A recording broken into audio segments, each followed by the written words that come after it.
আসসালামু আলাইকুম বন্ধুরা, কেমন আছো তোমরা সবাই? আশা করি যে যেখানে আছো ভালো আছো এবং সুস্থ আছো। আলহামদুলিল্লাহ আমরাও ভালো আছি। চলে এলাম আর একটা নতুন ব্লগ নিয়ে। আজকে হচ্ছে সোমবার। আজকের ব্লগটা ঘুম থেকে উঠেই শুরু করে দিয়েছি। এই তো দেখো, আমি এই যে খোয়ার আমার মুরগিগুলোকে ছাড়ে দিলাম। এই ঘরে তো 2টা মুরগি থাকে বাচ্চা সহ, আর ওই পাশে খোয়ারের মুরগিগুলো ছাইড়ে দিয়েছি। আর এই যে মুরগিগুলো ছোট বাচ্চাটা একটু খাইতে দিলাম, বাড়াইতেই চায় না ঘরের থেকে, ভয় পায় আমাকে দেখে। তো যাই হোক, দেখো মুরগিদের খাওয়ার দেওয়া হয়ে গেছে আর এখন গাছে পানি দিব। তো আমাদের ডেইলি রুটিনটা কিন্তু, যদিও ভাবি যে না রুটিন ফলো করে কাজ করব, কিন্তু রুটিনগুলো কিন্তু একটু হলেও চেঞ্জ হয়। কারণ এটা হচ্ছে প্রকৃতির সাথে সাথে চেঞ্জ হয়। এই দেখো, কিছুদিন আগেই কিন্তু বৃষ্টি হয়েছিল, পানি দিতে লাগতো না। এখন দেখো আবার দিনগুলো খুব চড়া হইতেছে। 2-3টা দিন থেকে কোনো বৃষ্টি নেই, একটানা রৌদ্র। তো এই একটানা রৌদ্রের মধ্যে কিন্তু গাছে পানির দরকার হয়। তো আমি দেখে দেখে দিতেছি, যে গাছগুলোকে পানি দিতে হবে সেগুলোকে দিতেছি। আমার এই যে করলা গাছগুলো বস্তাতে বোনা হয়েছে, এগুলো কিন্তু প্রচুর পরিমাণে পানি দিতে লাগে। সকাল বিকাল রৌদ্র থাকলে, যেদিন রৌদ্র উঠে সকাল বিকাল আমি পানি দিয়ে দিই। তো যাই হোক, দেখো গাছে পানি দেওয়া হয়ে গেছে। আর এখন চলে আসছি আমার উঠানটাকে ঝাড়ু দিয়ে নিব। আর এই উপরের ভিটাটা এই বড় ঝাড়ুটা দিয়ে দিতেছি। তো চলো বন্ধুরা, আমি ঝাড়ু দিতে দিতে কিছু কমেন্টে রিপ্লাই দিয়ে দিই। তো কিছু বলতে, আমার রবিনা বোন, আইডির নাম রবিনা বেগম। তো ওই আপু কিন্তু কমেন্ট করেছে, খুব সুন্দর। রোজ দিন আমার ভিডিও দেখে, কমেন্ট করে। আর তোমরা অনেক আপুরাই আমার ভিডিও দেখো, কমেন্ট করো। তো যাই হোক, আপুর নামটা আমাকে নিতে বলেছে, আপুর নাম নিচ্ছি। আপু বাংলাদেশ থেকে আমার ভিডিও দেখে। তো অনেক অনেক ধন্যবাদ আপু, আমার ভিডিও দেখার জন্য, আমার পাশে থাকার জন্য। আর আমার ফ্যামিলি সবাইকে অনেক অনেক ধন্যবাদ এবং অনেক দোয়া রইল। তো চলো দেখো সকালের পরিবেশটা। এই তো দেখো, এখন মাত্র সূর্য উদয় হচ্ছে। এই যে দেখো সূর্য উঠতেছে, পুরো লাল হয়ে দেখা যাচ্ছে। এই যে আমি ক্যামেরা বন্দি করেছি। তো দেখো ওদিকে সূর্য উঠতেছে আর এদিকে আমার গাছে অনেক ফুল আসতেছে। এটা হচ্ছে নতুন করলা গাছটা। তো এখানে অনেক ছোট ছোট করলা আসছে। আর মাশাল্লাহ আমার এখন সব গাছে জবা ফুল, লিচু এগুলো ফুটেছে। এই দেখো, এটা লিচু গাছ। আর এইবার প্রথম আসলো এই গাছে লিচু। তো অনেক লিচু হইতো, কিন্তু আমার মেয়ে তখন কিন্তু এরকম বেড়া দেওয়া হয়েছিল না। এই বেড়াটা যদি আরও আগে দিতাম, তাহলে যখন মুকুল আসছিল না, তো ওই মুকুলগুলো আমার মেয়ে ডেইলি ডেইলি করে ছিঁড়ে ফেলতো। তো ও তো বুঝে না, ছোট মানুষ, তাই। তো যাই হোক, যতটুকু আমাদের রিজিকে আছে আল্লাহ অতটুকুই দিবে। তো বন্ধুরা, সকাল সকাল একটু এদিক দিয়ে হাঁটাচলা করতেছি। এই দেখো আমাদের বাড়ির সামনে দিয়ে হাঁটাচলা করতেছি। এই যে পুকুরটা দেখো কত বড়। আমাদের ঘরের আরও 2 বাড়ি ওই দিক থেকে শুরু করে পুকুরটা। চলো তোমাদেরকে একটু দেখাই। ওই দেখো আমাদের মুরগি কত দূর আসছে।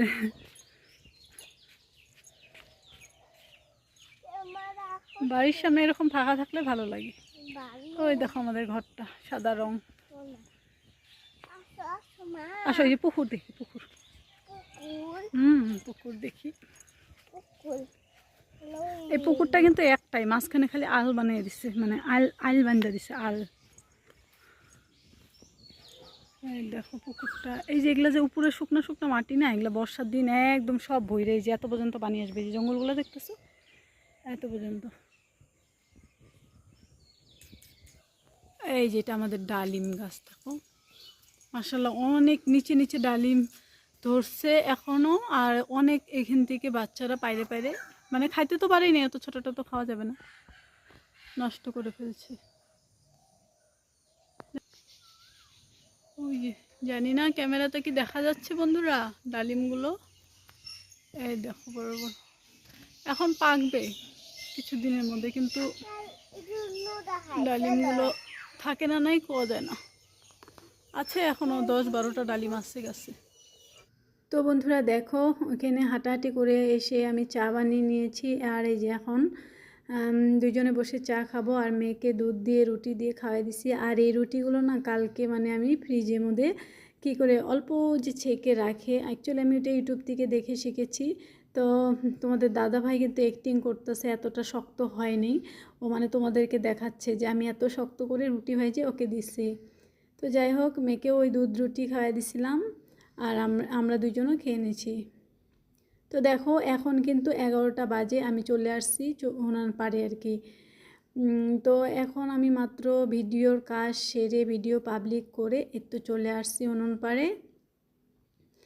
আর এই যে প্রথমে ছাইগুলো বাইর করে নিলাম। দেখো আমার সব মুরগির বাচ্চাগুলো এখানে চলে আসছে, চলে আমার পিছিয়ে পিছিয়ে ঘুরে। এগুলো এত শিকারি হয়েছে কি বলবো। একদিকে এই যে জানে যে আমি চাউল দিই, আবার ভয়ও পায় যে থাইকে থাইকে আমি ধাওয়ে ধাওয়ে নিয়ে আসি রাস্তার থেকে, তার জন্য। আর এই তো দেখো মেয়েকে গেটটা খুলে দিলাম, মানে ওর দাদির বাড়িতে যাবে। রিজন ছাড়া থাকতেই চায় না, আর রিজনও ওকে ছাড়া থাকতে চায় না। তো দেখো এই যে আমি ছাইগুলো নিয়ে গাছে এইভাবে ছিটিয়ে দিচ্ছি। মানে এখন কিন্তু আলহামদুলিল্লাহ আমার গাছের মানে পোকামাকড় একদমই কমে গেছে। আর বন্ধুরা, আমি যে মরিচ গাছগুলো বুনেছি ওই মরিচ গাছগুলোতে কিন্তু ফুল চলে আসছে। তো কিছুদিনের মধ্যেই মরিচ পাবো।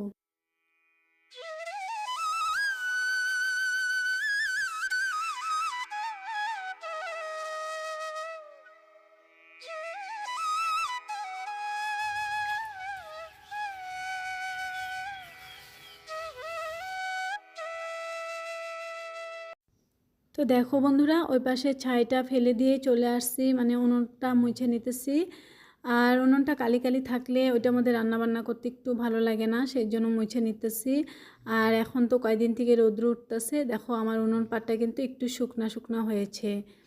তো চলো মুছে নিই, তারপরে আজকেও রান্নাবান্না করব, সেই জন্য আগে মুছে নিই, তারপরে বাকি বাসন টাসন আছে ওগুলো ধুবো। কিন্তু এত পর্যন্ত আমার উনুনটা কিন্তু শুকিয়ে যাবে। আর এই তো দেখো সুন্দর করে মুছে নিতেছি, মানে একদম। আর এই যে উনুন পাড়ের চারু সাইড দিয়ে যে গাছগুলো লাগাইছি, এই গাছগুলো কিন্তু এখন ভালো দেখা যাইতেছে না। কারণ হচ্ছে এই গাছগুলো না, এই যেগুলো পুরানো পাতা ছিল ওই পাতাগুলো মানে পাইকে ঠাইকে পড়ে গেছে। আর এখন কিন্তু এই যে গাছগুলো ঠিক মতন লাগিয়ে গেছে। তো যাই হোক, কিছুদিনের মধ্যে যখন পাতা হাতা আসবে না, তখন আমি লাঠি দিয়ে দিয়ে সুন্দর করে বাইন্ধে দিব, চারো মোড়া একদম আমার বাউন্ডারি হয়ে যাবে। মানে হাফ ওয়াল দিয়ে দিব, গাছ দিয়ে হাফ ওয়াল দিয়ে দিব ওই রান্নাঘরটার। আর ওই চাল তো দিব ইনশাল্লাহ আগে পরে। তো দেখো বন্ধুরা, এই তো আমার পিছিয়ে পিছিয়ে ঘুরতেছে, মানে এখানে খাওয়া যদি পায়। আর আজকে উনুনের থেকে ছাই নিয়ে এই যে দেখো গাছেও দিয়েছি, আবার এই যে আমি কৌটোর মধ্যে করে নিয়ে আসছি আর একটু ঘরেও রেখে দিছি। কারণ হচ্ছে বৃষ্টি পড়লে তো আর ছাই পাবো না। অ্যাকচুয়ালি মাছ টাছ কাটতে নিলেও ছাইয়ের দরকার হয়, আবার বাসন মাজারও ছাই থাকে না। তো এখন আর ওই মানে ভুলটা করিনি যে সব ছাই মানে গাছে দিয়ে দিব। তো কিছু গাছে দিয়েছি আর কিছুটা রাইখেও দিয়েছি। তো দেখো আজকে আমার হাঁড়ি পাতিলগুলো একদম মানে চকচকা করতেছে। আর এই যে ছোট্ট হাঁড়িটা যে দেখছো, এটা মেয়ের জন্য, মানে ওর জন্য দুধ জাল দিই আমি। তো যাই হোক, দেখো ওগুলো ধুয়ে নিলাম, কারণ হচ্ছে নালে না শুকিয়ে যায়। তো একবার করে মাইজে নিই, আবার এই যে হাতে হাতে ধুয়ে নিলাম। আর এই যে এখন এই কড়াই দুটো মাজতে অল্প একটু সময় লাগবো। আর এই কড়াই দুটো মাজতে মাজতে কিন্তু আমার ওগুলো পুরা শুকিয়ে যাইতো, তখন কিন্তু আবার আমার ঘষতে হতো। তো দেখো কড়াইটাকে আজকে ভালো করে, মানে এই যে ছোবা নিয়েছি, কসব্রাইট নিয়ে ছাই আর হচ্ছে সাবান, বাসন মাজার সাবান দিয়ে ভালো করে ঘষতেছি। তো দুইটা কড়াই আমি ওইভাবেই ঘষছি, কিন্তু এই কড়াইটা কিন্তু সুন্দর করে ছাপা হয়েছে। আর ওই যে ওই কড়াইটা যে আছে না, আসলে ওই কড়াইয়ের মেটেরিয়ালসটাই খারাপ। মানে ওই যেটা আর কি কতগুলো আছে না যে দামের সাথেও কথা আছে, মানে জিনিস খারাপ দিয়ে দেয়, এরকমও হয়। তো আমি যখন শুরুবাতের থেকে ওই কড়াইটা কিনছিলাম না, ওই কড়াইটা ওরকমই ছিল, মানে নতুন নতুন তো ভালো ছিল, চকচক ছিল, তারপরে একবার রান্না করাতেই ওরকম একটা হয়ে গেছে, আর উঠতে চায় না। তো দেখো এই যে দুইটা মাজলাম, এইটা কিন্তু খুব সুন্দর দেখা যাইতেছে, একদম সাদা হয়ে গেছে। আর ওই যে ওই কড়াইটা যেটা সাদা হয়ে গেছে ওইটা আমার শাশুড়ি মা দিয়েছিল।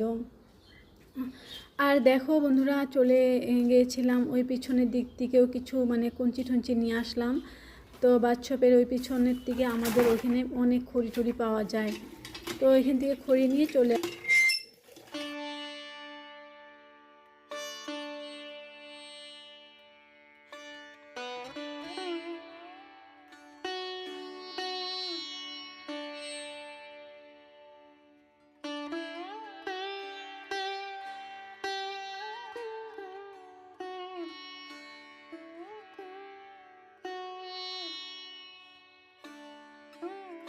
তো দেখো আজকে কি কি রান্না করব আমি তোমাদেরকে বলে দিই। এই দেখো এখানে কুলোর মধ্যে করে ভেন্ডি নিয়ে আসছি।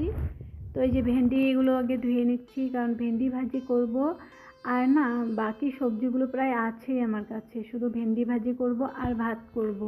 তো চলো সেই জন্য ভেন্ডিগুলো আগে কাটে নিতেছি। আর দেখো মেয়ে নিয়ে আসলো বল, এই বলটা ওকে ঈদের সময় কিনে দিছিলাম, আর এই তো আজকে পাইলো বলটা। কারণ হচ্ছে ঈদের দিনই ওর দাদির বাড়িতে নিয়ে গেছে, বলটা আর আনে নাই। তো ওই যে চকির তলে পয়রা আসছিল, আজকে আমি যাই মানে নিয়ে আসলাম। তো চলো রান্না বান্না প্রায় শেষ। এই দেখো তোমাদের দাদা ভাইকে খাইতে দিছি, আর আমি এখন মেয়েকে খাওয়ে খেয়ে নিব। আর আজকে পুদিনা বাটা আছে, কালকের মাছের তরকারি আছে, ভেন্ডি ভাজি আছে। তো চলো আজকে এটা দিয়ে খেয়ে নেব। তো যাই হোক বন্ধুরা, এখানে ভিডিও শেষ করছি। আশা করছি তোমাদের ভালো লেগেছে। আর যদি ভালো লেগে থাকে লাইক কমেন্ট, আর যারা আজকে আমার চ্যানেলে নতুন, আমার চ্যানেলটা সাবস্ক্রাইব করে আমার পাশে থেকো। ইনশাল্লাহ নেক্সট আর একটা ব্লগ নিয়ে আসবো।